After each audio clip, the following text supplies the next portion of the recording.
Assalamu alaikum, dear students. Welcome back to the class of Money and Banking and Finance.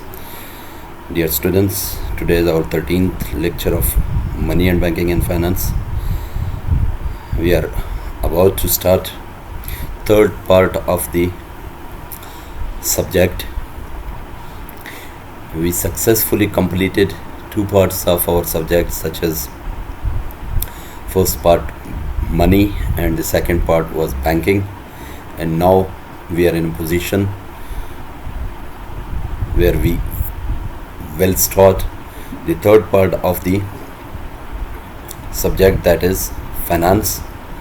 Dear students, we are not going to study the topics of finance. After today, we will study the financial crisis, the crises which are related to the finance. We will discuss major economic and financial crises in the world. Major, not every financial or economic crisis. There are plenty of small crises in every country of the world, but we will study the major economic and financial crisis which affected the whole world, which affected the other countries of the world. So let's start with lecture 13 with the economic and financial crisis. Economic and financial crisis. The objective of today's lecture, the objective of these lectures are to look into the background of the different currency crises. We will look the different currency crisis, banking crisis, and financial and economic downturn over past few decades. What are the reasons? What are the problems? What are the causes of the currency crisis, banking crisis, financial and economic downturns from the past few decades? And most importantly, looking into political, economic mismanagement regarding these crises and social implication of these financial and economic crises. These major crises are divided into four categories. The first category is Mexican debt crisis. The second is Asian financial crisis. Third is subprime crisis, and fourth are European debt crisis. In today's lecture, we only discuss the Mexican debt crisis. The remaining parts, the Asian financial crisis and subprime crisis and European debt crisis, will be discussed in upcoming lectures in next lectures. Introduction. What is financial crisis? Financial crises arise when some financial institutions or financial assets suddenly lose a large part of their value. It's called financial crisis. When financial institutions, the big financial institutions such as Goldman Sachs, these type of financial institutions lost their values in the market, so the financial crisis come into existence. As well as financial assets such as government bonds, corporate bonds, stocks, shares of the large organizations suddenly lost their values, so financial crisis come into existence. There are number of different types of crises, such as banking crisis. These crises are related to the banks, running of banks. These crises arise from the running of the banks, are related difficulties, such as they provide funds to the organizations, funds to the corporations. When these organizations liquidated and their funds also liquidated in those organizations, so they come to the crisis. These banks come to the crisis. So these are related to the banks. The second is speculative bubbles and crashes. It means that these types of crisis comes from the stock markets. When stock market suddenly loss or decline the values of stocks in the stock market, or the prices of real estate suddenly come down. So these types of crises are called speculative bubbles and crashes. The third part is currency crisis. These crises come due to isolated crisis. Isolated crisis, example of isolated crisis nowadays COVID-19. This is a contagion. It's a contagion. Waba. It's type of waba. So the currency crisis come from the isolated crisis, from the contagion crisis. Fourth is systematic crisis. Systematic crisis, a large number of institutions or assets behave in a non-sustainable way. When assets or institutions will not work in a sustainable way, so the systematic crisis come into existence. So these are the types of crisis. Now, causes of financial crisis. What are the causes of finance? These four main causes are of financial crisis. The fragility of financial system. Then fragility means very nazuk system. The financial system. Yes, financial system is also fragile. Always it's a fragile system. It comes, the fragility of financial system comes from the intermediation, such as financial institutions or asset liability mismatch. So intermediation or financial institution who are intermediates, so these intermediates mismatch their assets and liabilities.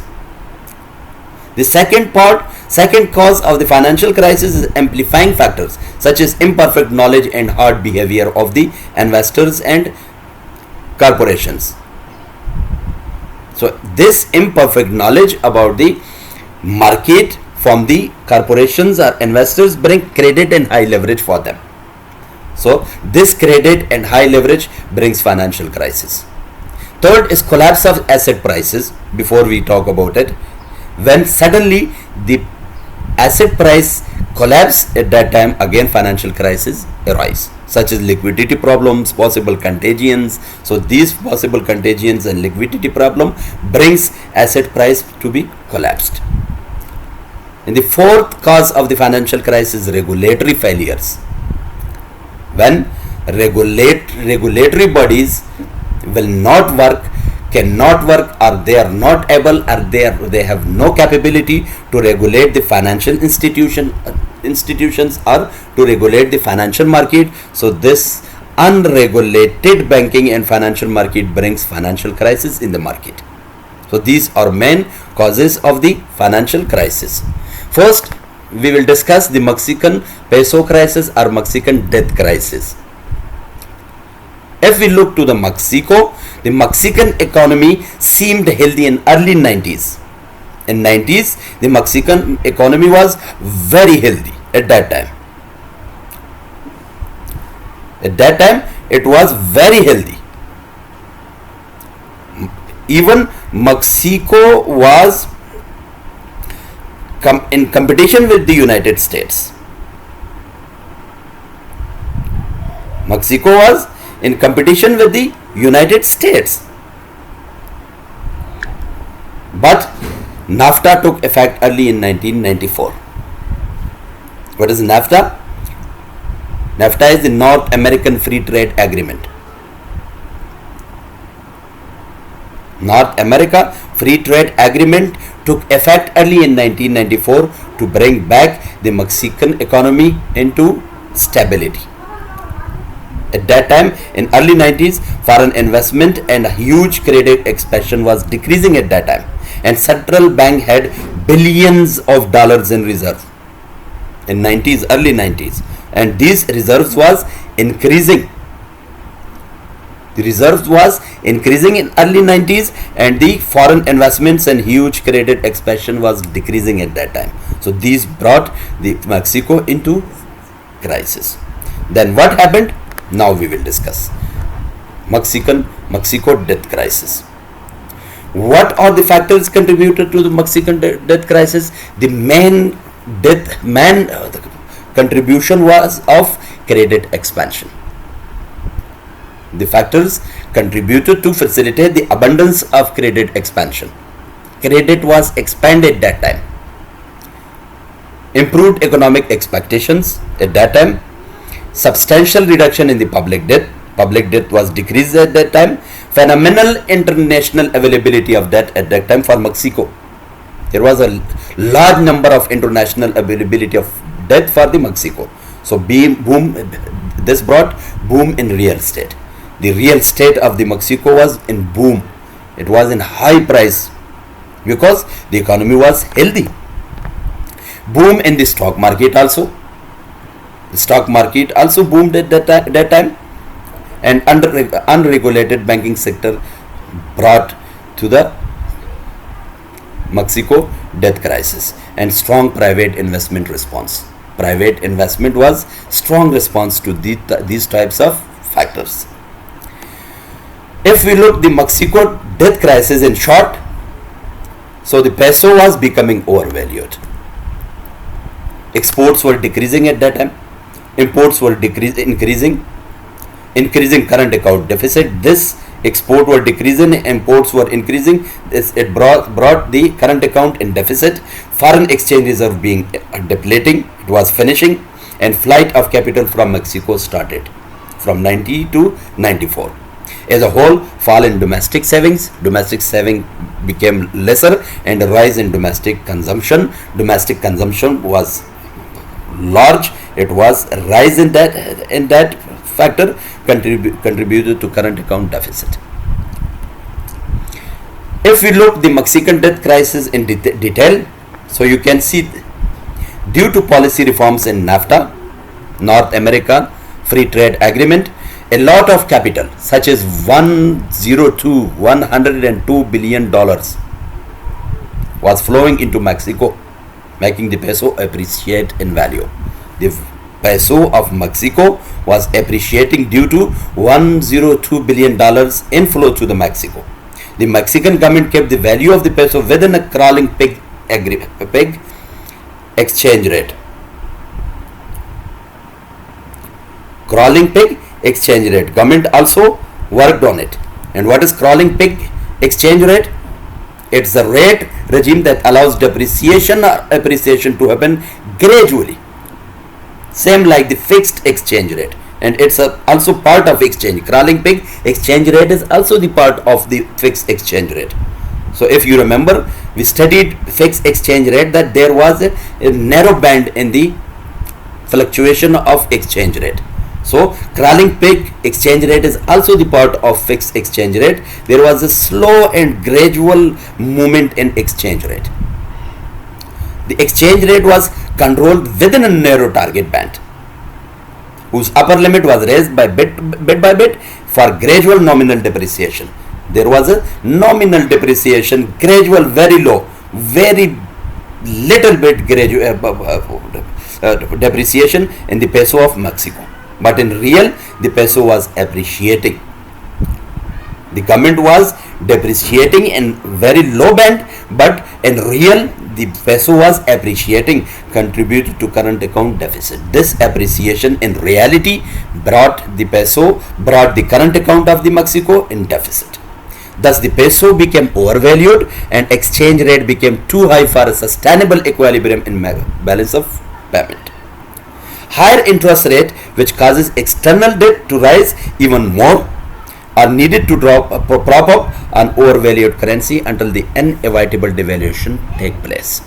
The higher interest rates always cause external debt to rise. When external debt to rise in a country, so this prop up the overvalued currency until the inevitable devaluation takes place, until the government devalue its peso, devalue its currency. This external interest rate, higher interest rate, which bring the external debt to rise. Clear? You can see the Mexico debt crisis, the current account and capital account. There is a huge movement, huge variability in the capital account. You can see from 0 to 1, there was $1 billion in capital account. If we look to the 1991, there was $7 billion in the current account. But in 1990, from 1991 to 92, again it was a sudden decline in the current account of dollars, and it was again $2 billion. So there is a huge change in the capital account. You can see in 1994 it was declined to zero, and as 1994 passed, from 1994 to 1995 there was decline from the zero to negative in capital account. As well as you can see the current account, it was positive in 1990s, it was positive, but in the middle of 1990 to 1992, in between these 2 years, the current account became negative again, negative, -2. But in 1994, from 1994 to 1995, it became -$8 billion. Means that they were minus with $8 billion in current account. So capital account is also going in deficit, and current account is also going in deficit. Both are negative. They have no money, no cash in capital account as well as in current account in 1994 to 1995. You can see the capital account is also going to negative and the current account is also going to negative. So it means that they don't have any cash. Even they are going in deficit. They are with negative sign. Clear? What was the government's role in debt crisis? What are available choices with government of Mexico? Either they raise interest rate even more to bring back capital inflow, reduce government expenditure. Either they raise interest rate for what? For bringing back the capital inflow to the government, to the country, to the Mexico, and reduce government expenditures to reduce domestic demand. For the reducing the domestic demand, they must reduce the government expenditures, decrease imports and relieve pressure on the peso. This was one option with the choice with the government. Second choice with the government was devalue the peso to make export more competitive. These first two options were attractive. First two options, raise interest rate and decrease government expenditures. These options were were unattractive. They didn't work properly. Because of presidential election year in 1994, it could have led to significant downturn in economic activity.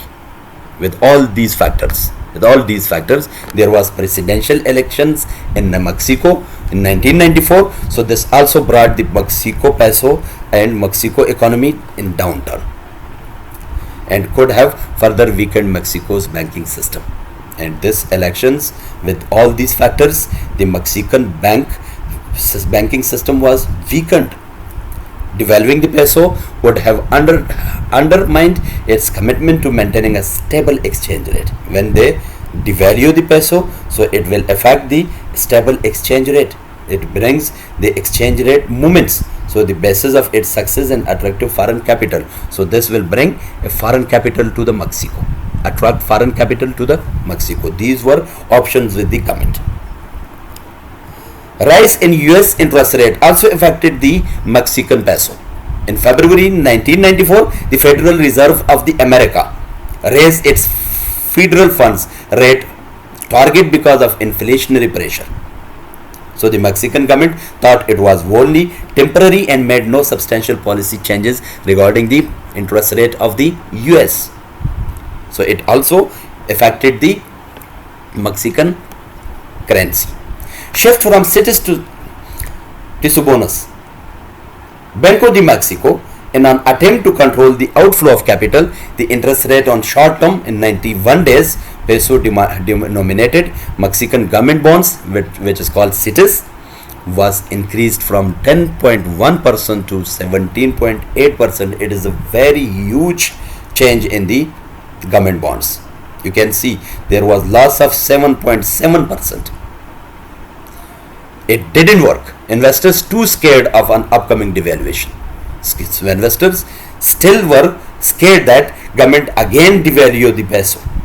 So in response, the Mexican government issued large amount of short-term dollar-dominated bonds, which called Tisubonos. So they shifted from CITES to Tisubonos.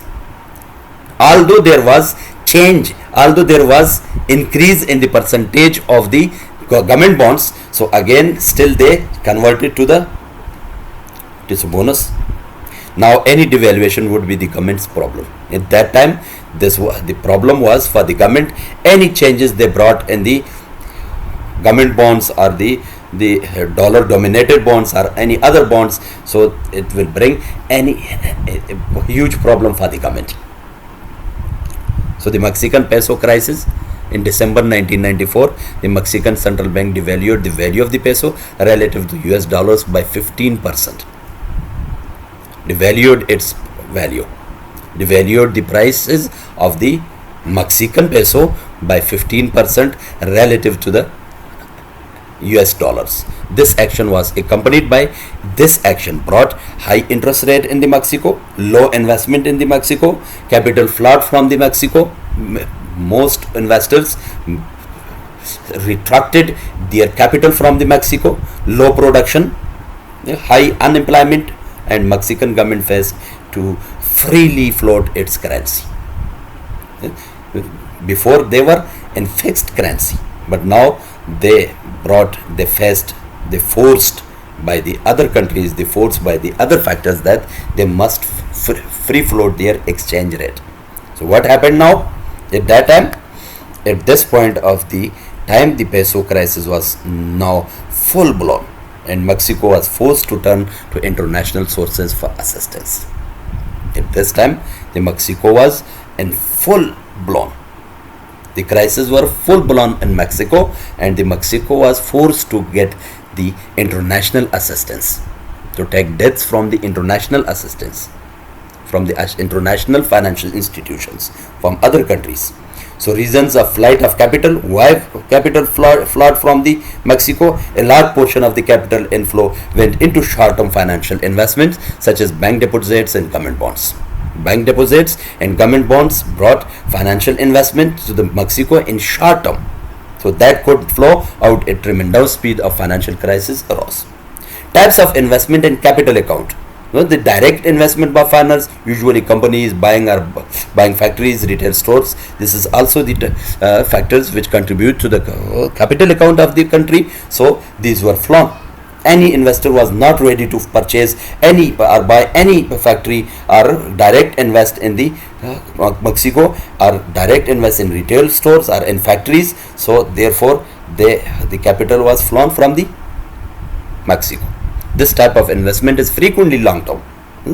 Purchasing of factory, the formulating of retail stores, so the buying of companies. So this will be a long term investment in Mexico. So this was avoided by the investors.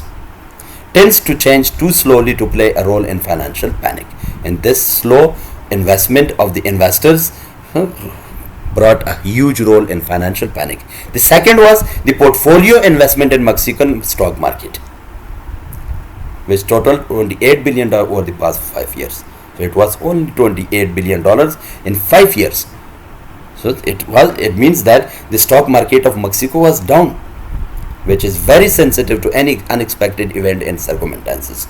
This $28 billion shows that it is very sensitive to the unexpected event or a bad circumstance or a panic to the government or to the Mexican stock market. Reasons of flighting. Third reason was the largest form of capital inflow. $43 billion in 5 years was the purchase of bonds. They purchased bonds. The Mexico purchased bonds. The $43 billion were inflow to the Mexico. In many cases, government bonds. These were more the government bonds. These securities in short term, often maturing in 1 to 3 months. This type of capital inflow probably posed the greatest danger to the exchange rate peg. If anything goes wrong, the investors could simply have taken their money out of the country as their securities matured. These are for short term, 1 to 3 months. So easily as they mature and the investors see any panic, any bad situation for the country, so they easily easily retract their capital from that country. So putting tremendous pressure on the government's reserve within a matter of weeks. Within a weeks, the government was pressured to bring reserve, and this reserve matter was within a week. What were the international effects? Less developed countries, LDCs, experience a turbulence in their fixed market, stock exchange, exchange market, and significant decline in equity market. The Mexican crisis also affected the less developed countries. Their exchange market, affected, and their equity markets also affected by the Mexican debt crisis. There was a decline in equity market of the less developed countries, and there was also decline in the exchange markets of less developed countries. For example, Argentina and Brazil experienced heavy trading losses after the crisis. They faced with the trading losses after the Mexican crisis. Some of the less developed countries experience same general characteristics as Mexico. So the Mexico was in panic. So with this panic, other less developed countries were also in same panic such as Mexico. The less developed countries were also in low saving rates. There were also large current account deficits, and there were weak banking system and significant volume of short-term debts. And these four factors were also in Mexico, and less developed countries also faced these four factors. Solving the Mexico problem, Mexico peso crisis, how they solved? The United States and IMF concluded that outside assistance was required to prevent Mexico's financial collapse. Also to prevent the spread of the crisis to other less developed countries. They also prevented the Mexican financial crisis not to expand to other less developed countries. So United States assistance was $48.8 billion multilateral assistance package to the Mexico government. And IMF, International Monetary Fund, also assisted the Mexican government by 18 months standby arrangement for up to $17.8 billion. And also other assistance were the $10 billion under the BIS. And BIS, you better know about the BIS. BIS is a banking for international settlement. Bank for international settlement, BIS. So this bank is for international settlement. So as the Mexican crisis was an international problem, so Bank for International Settlement also assessed the Mexican government by $10 billion. So note, the response to the peso crisis was one of the largest multilateral economic assistance package or extended to one country. Ways to respond to a current account deficit. What are the ways to bring back the current account deficit, attract more foreign capital? Any country want to bring current account deficit, they must attract more capital, foreign capital to their country. Flow, allow currency to depreciate. They must depreciate their currency. This make imports more expensive and exports cheaper. Tightening monetary and fiscal policy to reduce the demand for all goods, and using foreign exchange reserve to cover deficit. So these four are the ways to respond to current account deficit.